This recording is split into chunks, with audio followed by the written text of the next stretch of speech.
आप लोगों ने अल्बर्ट आइंस्टाइन का नाम सुना होगा। इन्हें आप लोग अपनी स्क्रीन पर भी देख रहे होंगे।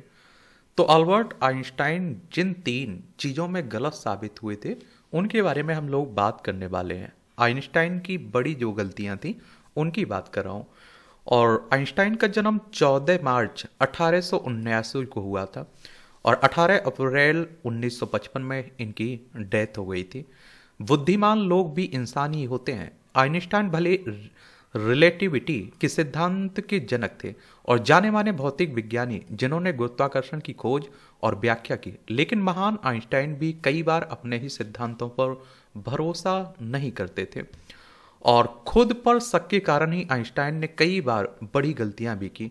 आइंस्टाइन की बड़ी गलतियां, आइंस्टाइन जब जनरल रिलेटिविटी के सिद्धांत पर काम कर रहे थे तब उनका आकलन था कि ब्रह्मांड के सिकुड़ने और फैलने का कारण गुरुत्वाकर्षण है, जबकि इसके उलट तब यह मानना था कि ब्रह्मांड स्थिर है। और आप देखिए, ऐसे में 1971 में जनरल रिलेटिविटी पर अपने रिसर्च पेपर में आइंस्टाइन ने कॉस्मोलॉजी लॉजिकल कांस्टेंट को शामिल किया था। दरअसल आइंस्टाइन ने गुरुत्वाकर्षण के प्रभाव के काउंटर में इसे शामिल किया था और इसी का नतीजा था कि उन्होंने ब्रह्मांड स्थिर है वाली रूढ़िवादी मान्यता का समर्थन किया था। और एक दशक या इससे और आगे वैज्ञानिकों ने नए सबूतों को जुटाना शुरू किया और इससे पता चला कि ब्रह्मांड स्थिर नहीं है बल्कि गतिशील है। और आप देखिए, भौतिक विज्ञानी जॉर्ज गैमो ने बाद में अपनी किताब my world line an informal autobiography में लिखा कि कॉस्मोलॉजिकल टर्म को पेश करना आइंस्टाइन के जीवन की सबसे बड़ी गलती थी। और आप देखिए, लेकिन इसमें एक और पहेली थी। वैज्ञानिकों के पास अब सबूत था कि ब्रह्मांड की गतिशीलता एक रहस्यमय डार्क एनर्जी के कारण है। आइंस्टाइन ने अपने समीकरणों में गुरुत्वाकर्षण के काउंटर के तौर पर कॉस्मोलॉजिकल कांस्टेंट का इस्तेमाल किया था और इसी कॉस्मोलॉजिकल कांस्टेंट को ब्रह्मांड की गतिशीलता के लिए जिम्मेदार एनर्जी के रूप में देखा जा सकता है।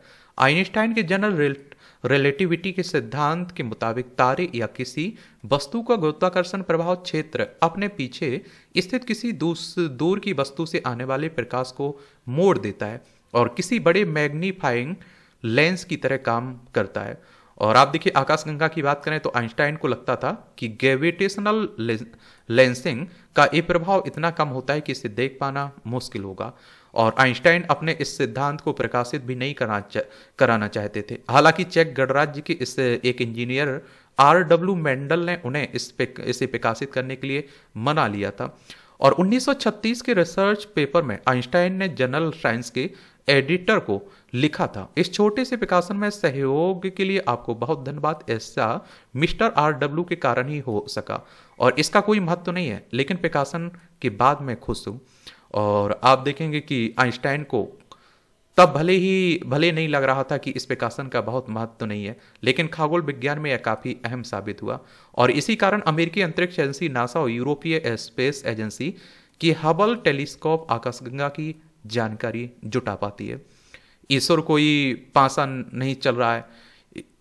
ये आप देखते हैं, आइंस्टाइन ने 1905 के पेपर समेत कई रिसर्च में बताया कि प्रकाश तरंग और कण दोनों की तरह व्यवहार करता है। आगे चलकर इसी से भौतिकी की एक अहम शाखा की नींव पड़ी। क्वांटम मैकेनिज्म में सूक्ष्म परमाणु कणों की अजीबोगरीब दुनिया के पहलुओं को सामने लाता है। मिसाल के तौर पर आप देखिए, क्वांटम ऑब्जेक्ट कई अवस्थाओं में हो सकता है और जब तक कि इसे ऑब्जर्व कर कोई वैल्यू ना दे दी जाए।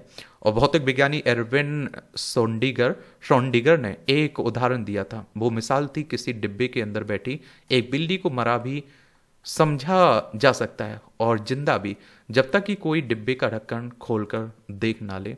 आइंस्टाइन ने इससे अनिश्चितता को स्वीकार करने से इनकार कर दिया था। 1926 में उन्होंने भौतिक विज्ञानी मैक बॉर्न को लिखा था कि ईश्वर ने ब्रह्मांड में कोई पासा नहीं चला, यानी ब्रह्मांड में सब कुछ निश्चित है।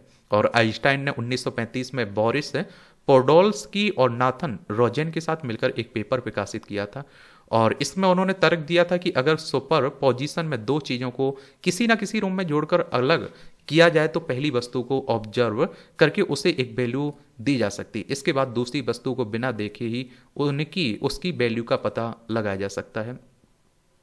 हालांकि आइंस्टाइन का ये विचार क्वांटम सुपरपोजिशन को खारिज करने के तौर पर देखा गया था, लेकिन एक दशक बाद इसी सिद्धांत से क्वांटम मैकेनिज्म के अहम सिद्धांत कॉल इंटेगलमेंट का रास्ता खुला।